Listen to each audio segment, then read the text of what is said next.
Well, first of all, the government for the last 4 years has run a big, expensive, painful, unlawful process for people. And the government says, well, they're fixing the problems. Well, actually, they're not. They're in court arguing, saying they weren't negligent. They're arguing that they haven't unjustly enriched themselves. So they're wasting taxpayer money fighting a legal claim which the court's already said is unlawful. But most importantly, what a Royal Commission does is it explains to us how it happened. I saw the Prime Minister just before on this channel saying, oh, we're fixing it. Well, there's a question he's never answered. Who's responsible? I mean, he just says it was like Labor 4 years ago in 2011. Well, that's not true, and he knows it. But there's been Ministers Morrison, Porter, Tudge, Minister Robert. They've all been in charge of this unlawful scheme which has been unjustly enriching the Commonwealth with money that people never owed them. And we want to get to the bottom of why and how can we stop it happening again? And when did they know? So when Labor holds this, from what you've said there, and you're singling out ministers, would those ministers be required to take the witness box? Well, that'll be up to the Royal Commission. I mean, hopefully the government sees sense and does it in this term. But today, our leader, Anthony Albanese, and I will be talking about the need to have a Royal Commission. It'll have sweeping powers to look behind the corporate veil of government incompetence. So whether or not the Royal Commission calls Prime Minister Morrison or calls Attorney General Porter or Ministers Tudge and Robert will be up to them. It'll be up to the Royal Commission. But this is a government who had a pink bats Royal Commission which called former Prime Minister Rudd and former ministers.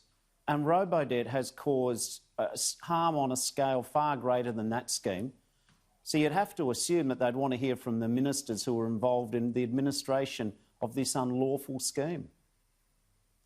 Well, just on pink bats, in calling for this particular Royal Commission, we know what happened. We don't know the decision-making. That was what the Royal Commission into the pink bats saga also looked into. So in hindsight, was it fair enough what the coalition government did on the pink bats Royal Commission in calling that? Well, you can't undo what's already happened, and there were terrible mistakes made in pink bats, and electrical contractors did allow their young workforce into the roofs, and we saw tragedy emanate, which is terrible. In the matter of this Robodebt scheme, I mean, they're not exactly the same. What's happened here is the government for 4 years has been issuing debt notices unlawfully against hundreds of thousands of its poorest and most vulnerable citizens. Now the government, having been forced by a court to recognise that what they've been doing is unlawful, what I want to know is why did it take a citizen and the Victorian Legal Aid Commissioner dragging this government to court to find out a scheme was unlawful? Why did it take me and others helping agitate for a class action to force the government to refund $721 million so far to 373,000 Australians? Why does it take ordinary people going to court?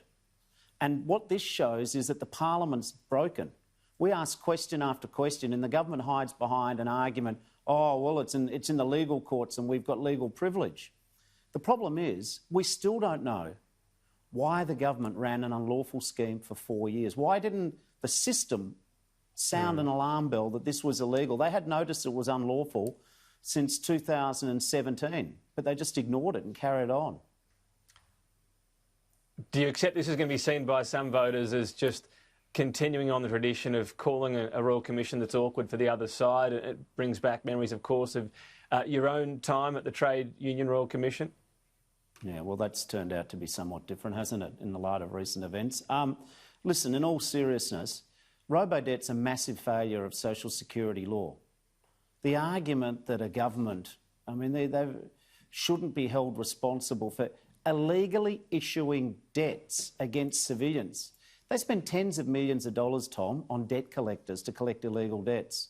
They've had thousands of public servants working on this matter when they could have been better off working on other matters. And they've put hundreds of thousands of ordinary Australians through a great deal of stress. Now, for some people, getting a debt notice from the government, you know, they just reach into the pocketbook and pay.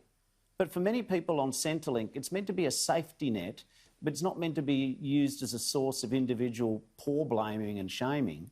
A lot of people found this very hard. and it was illegal. Have we become so cynical or so inured to government incompetence that when the government breaks the law, we shrug our shoulders and say, oh, well, nothing to see here?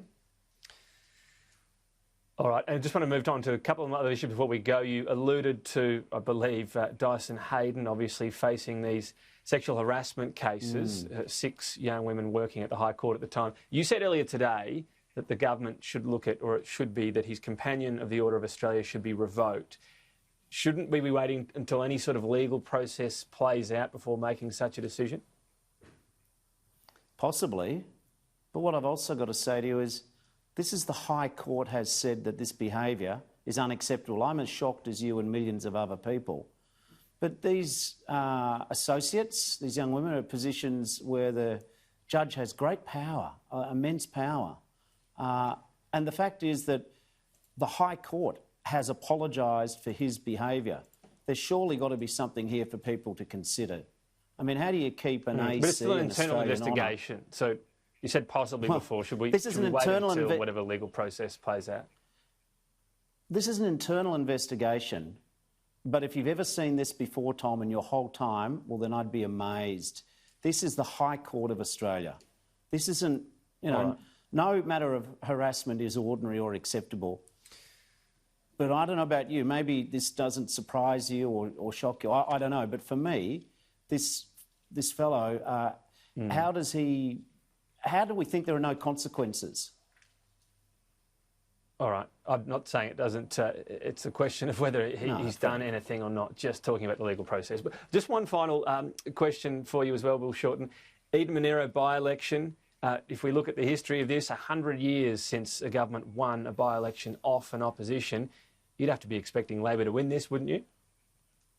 Oh, I've given up predicting by-elections a while ago, but, you know, we've got the best candidate, Kristy McBain. She's excellent. I think the bushfire regions have been forgotten, and if it wasn't for the by-election, do you think they'd be getting the visits from the government? Also, I know the Liberals and Nats are quite divided, and of course what they're doing to Australia Post and diminishing and reducing the service of Australia Post in the regions is catastrophic. So we've got strong arguments, but nothing is ever in the bag until the votes are counted. It's a hard battle. All elections are hard, trust me. Given the history of that, though, if it were to be lost, would there be more pressure on Anthony Albanese's leadership, do you think? No, what I think is that we are competitive, but I've been where Anthony's been in by-elections, and I think he's doing a fine job, and we've just got to keep putting our best foot forward in this by-election. Well, first of all, every by-election's different, but every by-election's difficult. No, I'm not going to say anything that says we think we have it in the bag, because I don't. I think it's a tough battle, but Kristy McBain is an outstanding candidate. All right. And as I said, all those other propositions, the cuts to Australia Post, the Robodebt scandal, there'll be thousands of people in Eden Monaro, government infighting, and of course the bushfires went through in December, January, but if it wasn't for this by-election, I wonder if they'd be getting the love from the government they're now getting.